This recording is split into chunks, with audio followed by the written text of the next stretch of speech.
มันคือหมุนแต่เนาะโอ้เจ้านายเอากราบทักทายสบายดีพ่อแม่พี่น้อง FC บัสกุสคนวันนี้ก็มาพบพอกับเบาคุณคือเก่าวันนี้ก็สีพาทุกคนไปหาหอนคำเนาะเพราะว่าช่วงนี้คำราคามันขึ้นแพงหลายก็เลยต้องตามหาสมบัติเนาะวันนี้ก็มากับเบาสีสบายดี FC ตอนนี้เพิ่นกำลังตักอยู่เนาะอยู่หัวยังบูฮูเนาะพามากับเบาสุดคนเดินป่า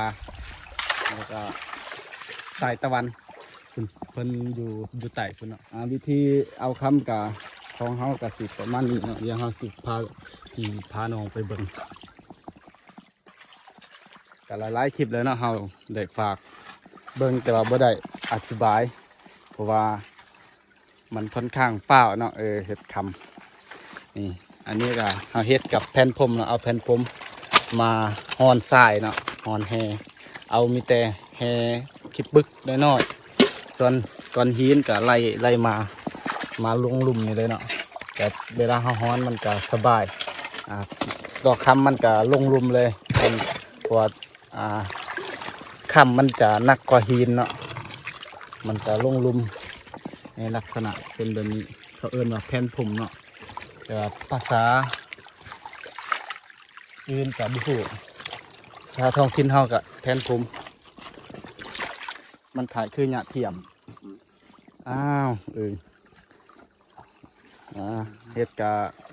สีเลิกเติบเนาะ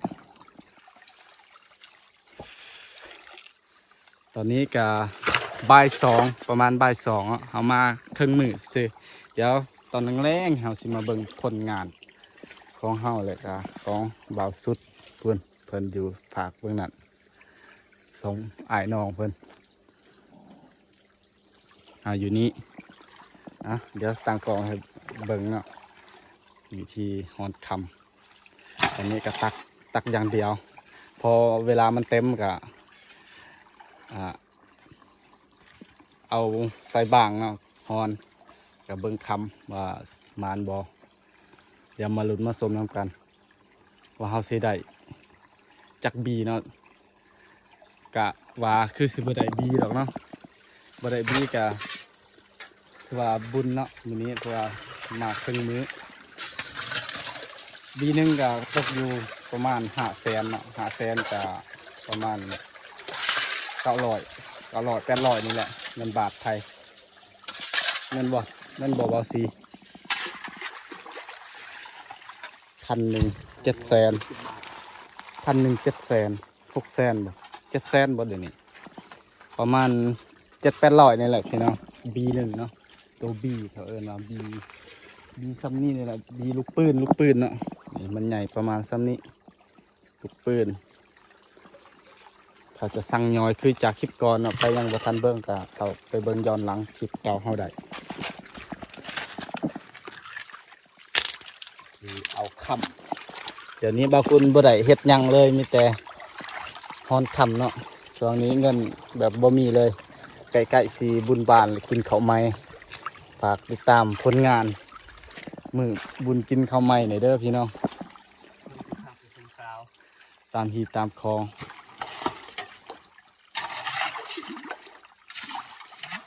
เฮ็ดเพื่อสาวหน่อยบ่นั่นว่าสิโอ้ไอสีประเทศเพื่อสาวหน่อยมื้อนั้นนะดอกเด้อพี่น้องมือวานนะโอ้สาวหน่อยมือวานมือวานไปลอยกระทงวันที่7มื้อนี้กะวันที่8ไปลอยกระทงโอ้เห็นผู้สาวเพิ่นว่าเงินมัดเนาะเงินมัดหาใหม่คิดฮอดสาวมือวานเพิ่นว่าโอ้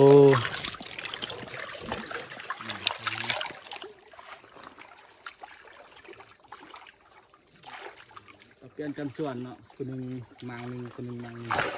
เปลี่ยนกันส่วนมาปลอดภัยมันมานกว่ามันยาเฮาส่วนอันนี้บาซีอีกส่วน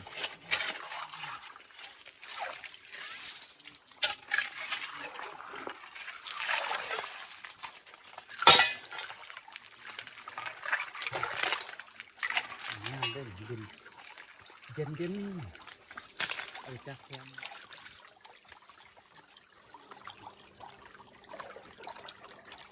บ่เฮ็ดจิบด้นก็บ่อยากเฮ็ดพอเฮ็ดก็อยากเฮ็ดอีกบ่เฮ็ดประมาณคลิปหนึงบ่อยากเฮ็ดเลย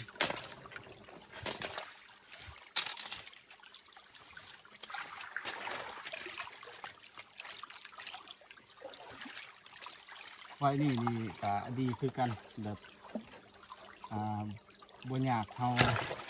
สิอะไรมันหนวดเนาะคืออยู่หัวอยู่แถวหัวปีกนี่เขาหนวดเอามันยากอันนี้นี่ตักเอาเห็นกันไรเลยคือคิดเอาไปแถวหัวปีกนี่มันเอาต้องหนวดกว่ามันเป็นดินเหนียวนี่ดินทรายนี่สบายเอาหนาเอาสบายไรเลยวิธีการเฮ็ดวิสัยกระไดเนาะซาโบกักโบอีกครั้งเฮ็ดได้แต่ว่าต้องโบให้เฮ็ดโบต้องให้เฮ็ดดูทางบริษัทเขาสัมปทานถ้าเขาบ่ให้เฮ็ดก็บ่ต้องเฮ็ดถ้าบ่ห้ามเขาเฮ็ดแล้วเขามาเฮ็ดไม่ก็ได้เขาบอกว่ามันคือกับทางจักมันบ่ได้เอาใส่แห้งมันสิเอาคำหวยดีมันเม็ดน้อยมันคืออยู่ขวดปีกนี่คือดอกคุณทายนะโอ้เป็นเอาจับเอายังไงดินเหนียวเลยฮอดดินเหนียวเลยพอ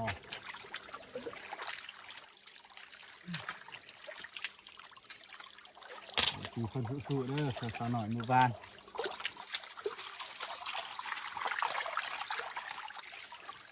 สาวหน่อยอยู่บ้านใดจ้ะ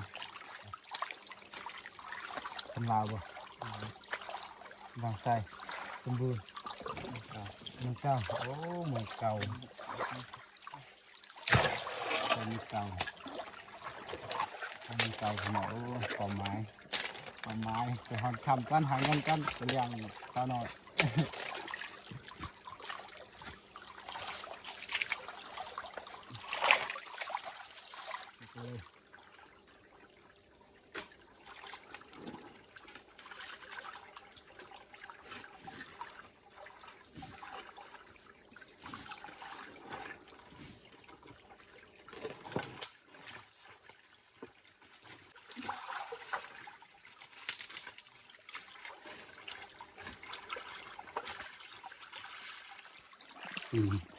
ไอ้ที่เป็นหิวเขาเลยจับเบิ้งตอนนี้ก็เต็มแล้วเนาะเดี๋ยวเรา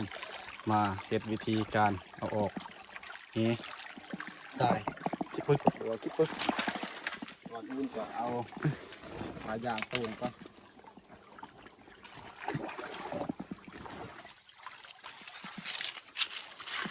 ปลายหาง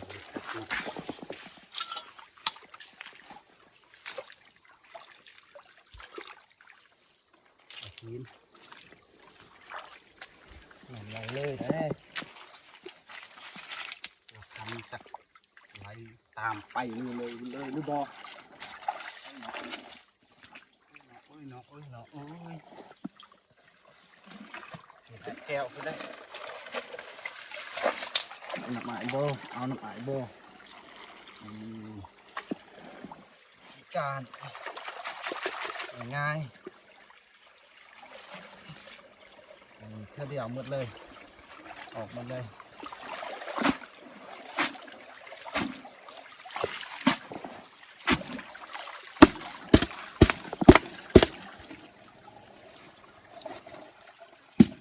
เห็นแล้วเห็นแล้วเห็นปะ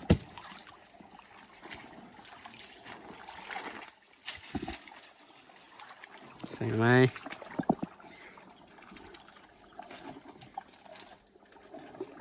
ไม่แบบนี้เรื่อยไปจนว่าทำคนละที่เราเอามันนี่น่ะกับบอซีไปจ้ะเอาเครื่องมาทดลอง ประมาณกับสิเอาเครื่องไปนอนเลยนอนเลยก็หากินอยู่ส่วนเบาสุดหาใส่เบ็ดใส่หม้องเนาะเราสิว่าอยากกินปิ้งปลา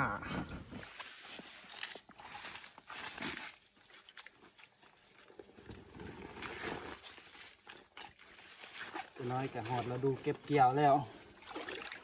บางคนเขาก็เกี่ยวข้าวเกี่ยวน้ำเลยเด้เดี๋ยวเฮานี่โอ้ยข้าวนานี่บ่เป็นตากินดอกหลายขนาดเลยเท่านี้เนาะอันนี้ต้นดิบ้างร้อนเลยจนสุดท้ายไปแล้วสิให้เบิ่งเนาะจนหมดตัวนี้เลยสิให้เบิ่งประมาณหนึ่งแบบประมาณแบบจักขีด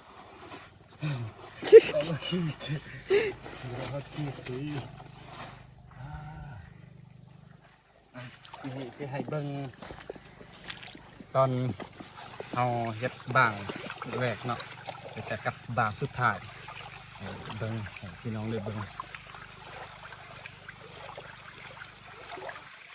บางคนก็ฮอนบ่เก่งปานใดดอกพอเก็บคำในคนบางได้อยู่บางซีเนาะบางซีเฮ็ดเป็นได้เก็บคำอยู่คนบาง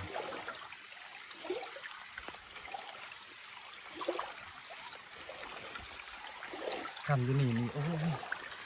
ถ่ายคือสิปึกเลยเม็ดน้อยๆในกล่องอาจสิบ่เห็นดอก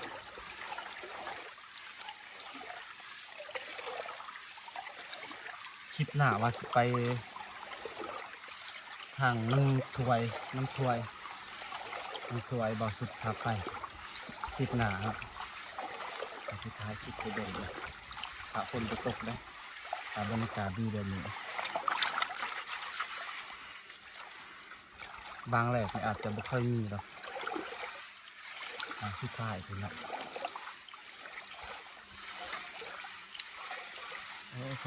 สองคนที่ลุมแต่ว่าสมานเลยเนาะ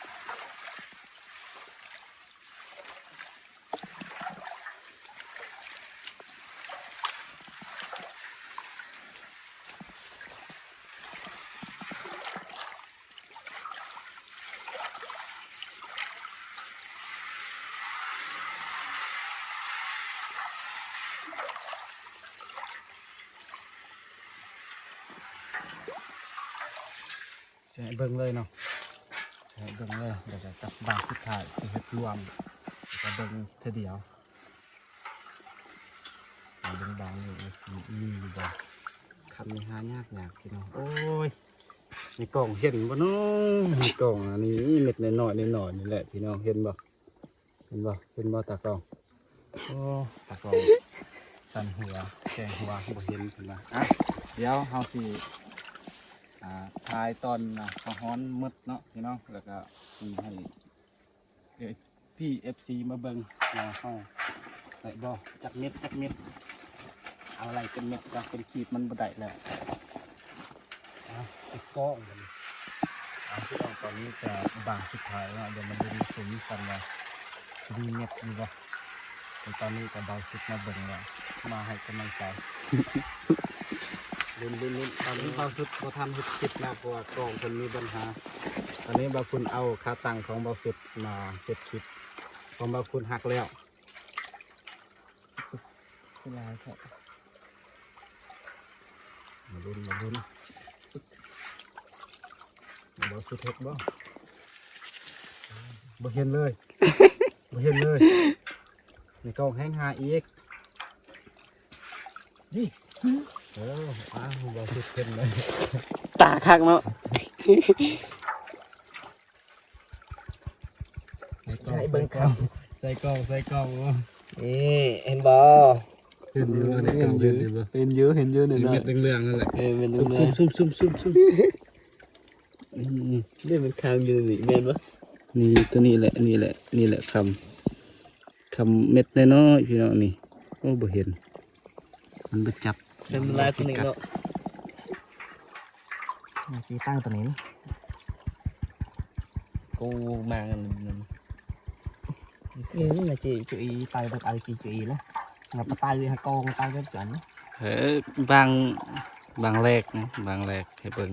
บางแรกก็คือบางแรกอะไรบ่มีดอก บ่เห็นอีกเขา บ่เห็นเรื่อง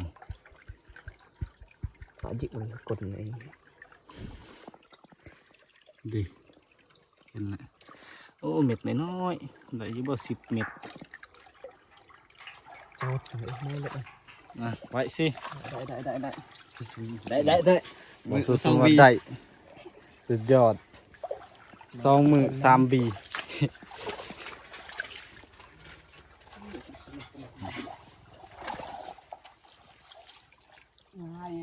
โอ้ได้สาวเด้มันพูมากเลย โอ้ยเม็ดน้อย เกินนึกเหรอแม่นอยู่บ่ แม่น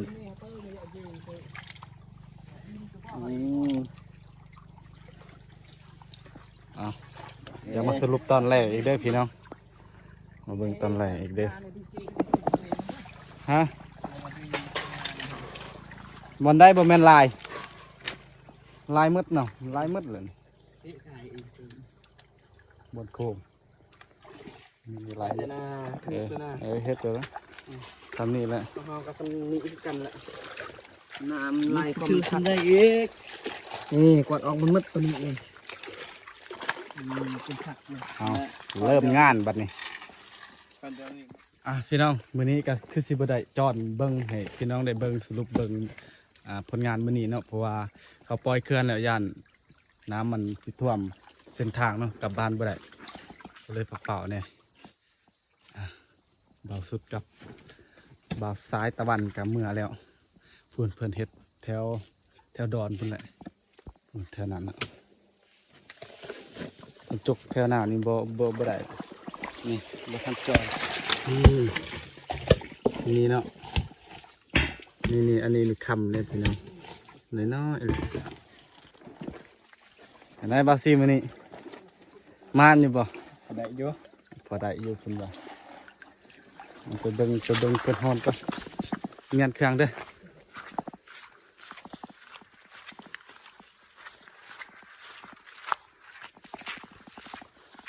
งานบ่เนาะ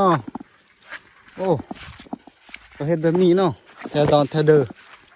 แถวภูแถวผ้าโอ้เนี่ยมีครับคำ มันรอลุ้นเด้อสิเอ้ยสิของคันคุณแล้ว มันเบาๆสุด นานเดี๋ยวทาลุ้นนี่นะ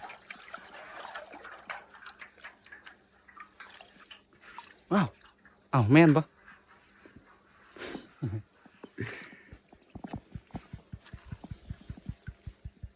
บางเดียวบนนี่ 3 มันกระโพด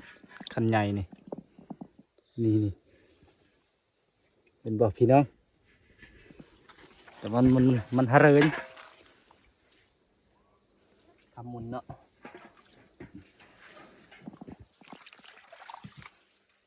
ประมาณ5 โมงอย่างปล่อยนำเคลื่อนแล้วเคลื่อนกับหมอนี่แหละหมอส่วนเบาสุดอย่างถ้าปล่อยน้ำเลยก็น้ำสิท่วมทางกลับบ้านบ่ได้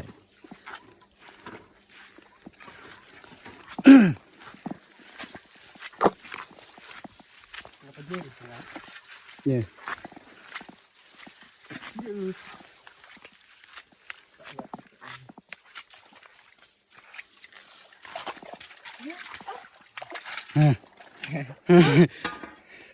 อุ้ยยืดเองเดี๋ยวนี้ ไม่หันเลยสุดท้าย เฮ้ยบอกตี ขี้ลักเด้อนี่ เต้ โอ้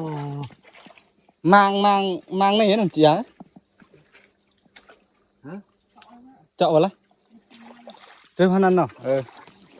chị นั่งไหมเส้นดันแบบสบายใช่30 บาทเป็นแบบนี้เนาะ คิดว่ามืดมือเนาะอันนี้คือว่าเป็นเอาพุ่นแถวนั้นแหละแถวเขาทายนั่นแหละดอร์อย่าทำมันรุน แค่บ่มีดา จับเลย มันคือโม่ ทำนี้เด้อกระจับละให้เขาเบิ่งกระจับนี่นะ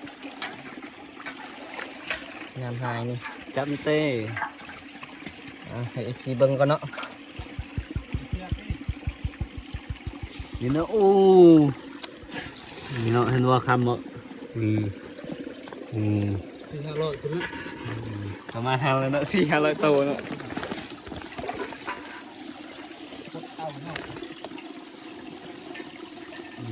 เวลามันไล่กับน้ำบ่เห็นเลยตัวใหญ่เลย อย่าโทษนะครับพี่ไอ้นั่นกับอีเดี๋ยวนะเรียนอาจจะมามีจะไงอาจจะมาให้เลย มีตัวเขาเห็ดแทนพรมเนาะตัวหันเขาฮอนซื้อ ตัวหันตัวอ่อนตัวเราก็เป็นเสียควง เร่ นี่มันตัวเงินเนาะตัวหัว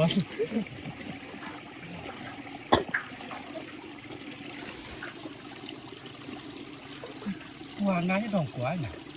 โอ้ยน่าดีกว่าแค่ตัวนี้ตัวนี้กว่า ít này rồi riêng đọc rồi riêng lềm này เจาะ kẹt rồi เลยนะ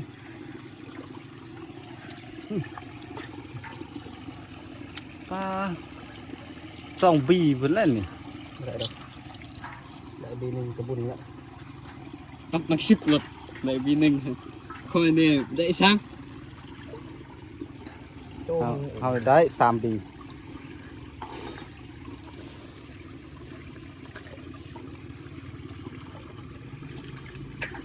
ไปตัวตึง FC เบิ่งกันเนาะ เชอร์ว้าว สั่งตัวหน่อยเดียวไปทำไมตัวบ่เห็นกูตายที่ไอ้ ตึกมันยังไร อันนี้คือบางโอ้มูลบาง เด้ขึ้นแล้วเด้พอหน้ามันขึ้นแล้ว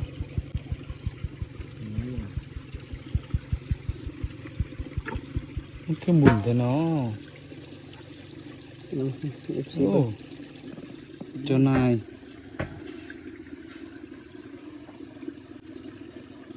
ได้บีหนึ่ง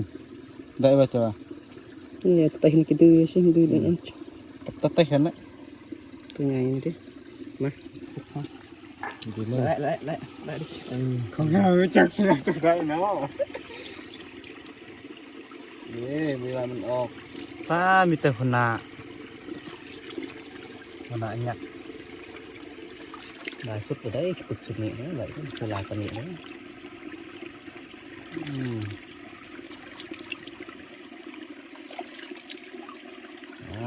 อินอีกต่อพี่น้องเลย เบิ่งของเขาเปล่า เดี๋ยวเบิ้งกับเบิ้งไป ให้มันน้อยเดียว เบิ้งเบิ้งกับเบิ้ง ให้คนหน้าเพิ่นเฮ็ด เบาสุดเฮ็ด อยากได้ดอกคำอยากได้เงิน แล้วก็กันจะในใดนะสลับตัวเองมาเจาะ เป็นลมเลยเป็นสบาย เจาะเลยอันแร่อะไรอีสำลักสมัยเดิมบ้านอินเดียในเด็กในตะกี้ยงบักตะวันนี่บาดน้ำได้ก็เติมไทยเลยได้ได้ดื้อมาผสมผสามอินแบบนี้ยังไม่ต่อเคยดึงงานในรอบดีอิน นี่แบบ ตายห้าโจดอีมั้ง บาร์เอ้ยบาร์เอ้ยนั่นปลายงาเต่าไอ้สุกตะตากันสิ เป็นบาร์มัง รีนี่ บาร์มังไม่มังรอดบ้าลอดจีเสมอโจดอีตะกี้ไปคนมังอีโจด นี่คาดมาง โอ้รอดดิ บ่ได้ดอกบ่รอดดอกบ่เห็นฮอตคำเนาะ ถึงเบื่อนะ ถึงบียังบ่ได้ ตี ถึงบีบ่ได้เนาะ หันซี่ มันมุนลาย เด่นบ่ มันบ่จับคำมุน ช้ำของผ่านคุณเพิ่นผ่านซีเพิ่นจะไปหาเอ็นเกี่ยวน้อยเรเลยมาเจอพันผมเด้อมาบีมาดูแล้วเนี่ยน้อยนี่ดูแล้วแหละ ไม่ลื่นนะบอก ได้ทำแต่เนาะนะนี่ ข้าวเราจะขึ้นเลย อยู่ใต้ซะ ลอดบ่าลอด นี่รอ ไม่ได้โอ้ลอดอีกโอเคyes มันพี่น้องมันมีแต่คนมันเนาะ ว่าบ่ให้เห็นก็ยังเห็นอีกอยากเบิ่ง เราสิอยากเบิ่ง ใช่เนาะแต่ว่าอยากเบิ่งเนี่ยมันขัดหูขัดตาเนี่ยมันทำไมเราชอบแบบมาก็ขนาดนี้ไอ้นี่เนี่ยต้องขนาดนี้ตุกดักไม่เจาะไอ้ปะเบงเนี่ยอยากเลย กลับบัดนี้เงินเครื่องมันคลองก่อนไปพี่น้องทีมงานกลับ เอาสิได้เมื่อบ้านแล้วบ่ โอ้ถ้าเบิ่ง ถ้าเบิ่งคลิปหน้าว่าเฮาสิกลับบ้านได้บ่เพราะว่าตอนนี้เขาก็แจ้งเตือนแล้ว อันนี้ตัว นี่แหละในทุ่งละ อันนี้ เขาแจ้งเตือนแล้วว่าปล่อยน้ำเนาะแบบเสียงแจ้งเตือนปล่อยน้ำเป็นคันมีตู้ถึงมาเบิ่งตู้ก้อนแมลงนี่เสื่อม โอ้คือรถมากก็ดีแล้วมันเสียบหายสุด เดี๋ยวมาลุ้นเนาะมาลุ้นตามทางทีมงานเขากลับแล้ว4 ตัว4 คน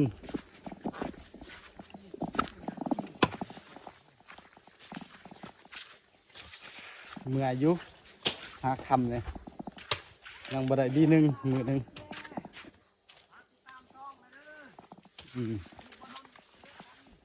เบาสุดเพราะว่าฝากติดตามซองเบาสุดคนเดินป่าเนาะคนเดินป่าฝากติดตามเพิ่นเด้ออีกบ่โดนว่าสิเฮ็ดคลิปตอนนี้กล้องเพิ่นยังบ่ทันสะดวกเนาะตอนนี้เฮายืมค่าตังค์เพิ่นเฮาบ่มีค่าตังค์เด้โอ้มัน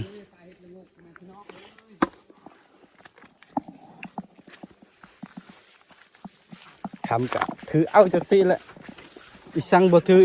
อเอามาประมาณ12 โมง 10 โมง ข้าวข้าง 10 โมงเช้ามื้อนี้ถือว่าบ่หมดมื้ออื่นมาแต่เช้าอาจสิย้ายมางมื้ออื่นย้ายมางบ่อนใดเนาะบัดนี้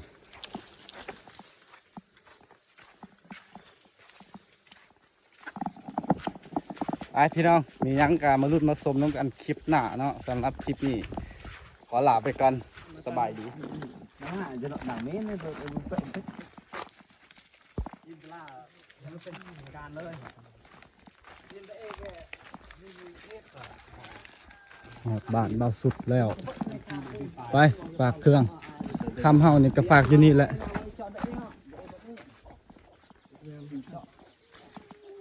เปิดประตูซะ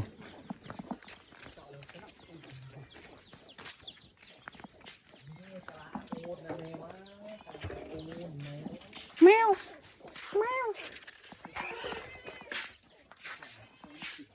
โอ้ยมันเบาสุดงามพี่น้องงามหลาย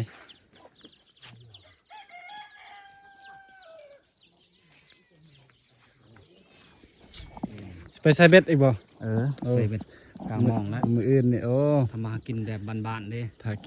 กินปลาเบาสุก กินลาบ นี่แห่ตึกแห่ลาปลาตองรอรุ่นรอส้ม